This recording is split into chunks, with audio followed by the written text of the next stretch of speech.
नमस्ते दोस्तों, life is a gift में आपका हार्दिक स्वागत है। नरसिंह मेहता एक कृष्ण के परम भक्त थे। पुण्य भूमि आर्यव्रत के सौराष्ट्र प्रांत में जीर्णदुर्ग नामक एक अत्यंत प्राचीन ऐतिहासिक नगर है, जिसे आजकल अपन जूनागढ़ कहते हैं।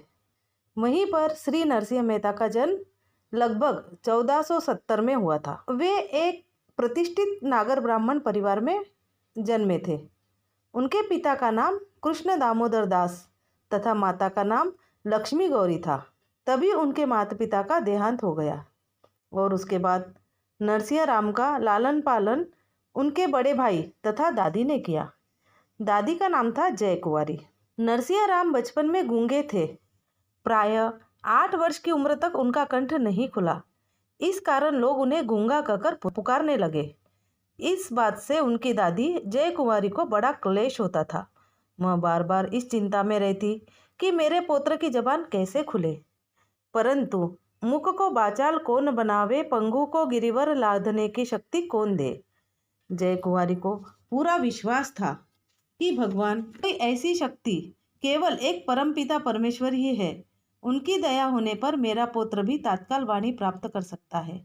और साथ ही यह भी उसे विश्वास था कि उन दयामय जगन्नाथों की कृपा साधारण मनुष्य को उनके प्रिय भक्तों के द्वारा ही प्राप्त हुआ करती है।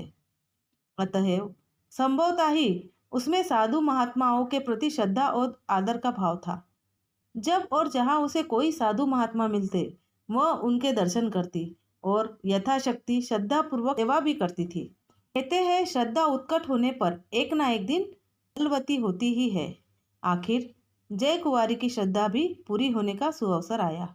फाल्गुन शुक्ल पंचमी का दिन था। ऋतुराज का सुखद साम्राज्य जगत भर में छा रहा था। मंद मंद वसंत वायु सारे जगत के प्राणियों में नवजीवन का संचार कर रहे थे। नगर के नर नारी प्रायः नित्य ही सायंकाल हाटकेश्वर महादेव के दर्शन के लिए एकत्र हुआ करते। स्त्रियां मंदिर में एकत्र होकर मनोहर भजन तथा रास के गीत गाया करती। नित्य के तरह उस दिन भी खासी भीड़ थी। जय कुंवारी भी नाती को साथ लेकर हाटकेश्वर महादेव के दर्शन करने गई। दर्शन करके लौटते समय उसकी दृष्टि एक महात्मा पर पड़ी, जो मंदिर के एक कोने में व्याघांबर पर पद्मासन लगाए बैठे थे। उनके मुख से निरंतर नारायण नारायण शब्द का प्रवाह चल रहा था।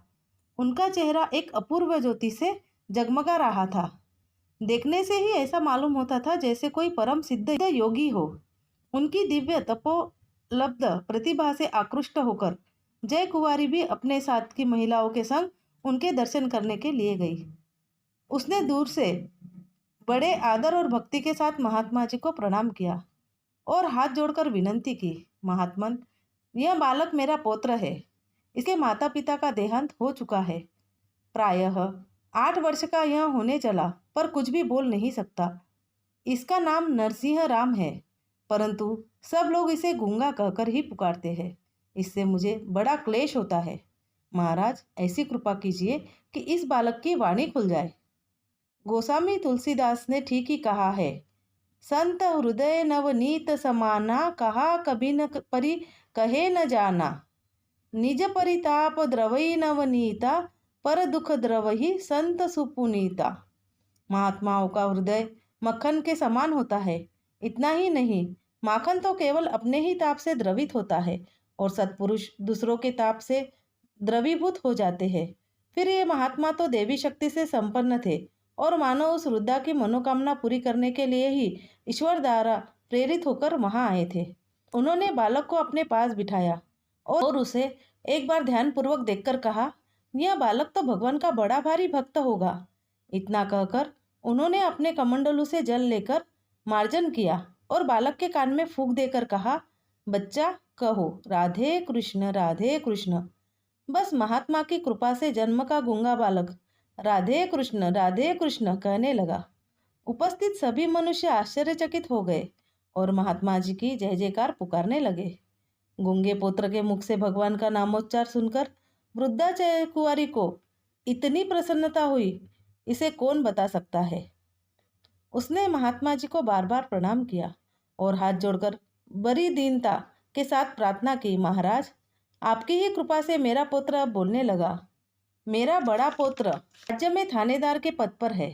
आप मेरे घर पर पधारने की कृपा करें और मुझे भी यथाशक्ति सेवा करने का सुअवसर प्रदान करें। आपके चरण रस से मेरा घर भी पवित्र हो जाएगा। परंतु सच्चे महात्मा सेवा या पुरस्कार के भूखे नहीं होते।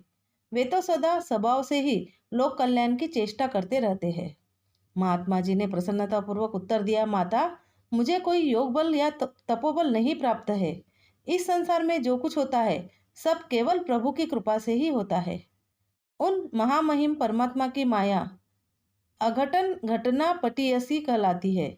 अतः मेरा उपकार भूलकर उन परमात्मा के ही प्रति कृतज्ञता प्रकट करो और उनका नामस्मरण भजन पूजन करो। मैं इस तरह आकारण अथवा प्रतिष्ठा के लिए किसी गृहस्थ के घर पर नहीं जाता।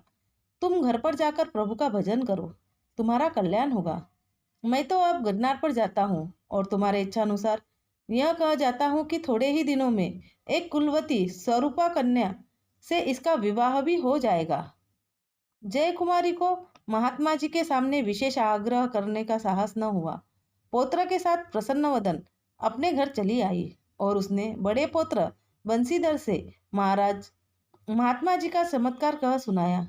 बंसीधर ने महात्मा जी के दर्शन करने की लालसा से सिपाहियों द्वारा बड़ी खोज कराई, परंतु कहीं उनका पता न लगा। लोगों का विश्वास है कि अपने भावी भक्त नरसिंह मेहता को इष्ट मंत्र दे तथा वाचा देने वाले सिद्ध पुरुष स्वयं भगवान श्री कृष्ण ही थे। अगर आपको यह वीडियो अच्छा लगा तो मेरे वीडियो को लाइक कीजिए, शेयर कीजिए और सब्सक्राइब कीजिए। इसके आगे की कथा मैं कंटिन्यूएशन में एक एक करके आपको बताऊंगी। धन्यवाद।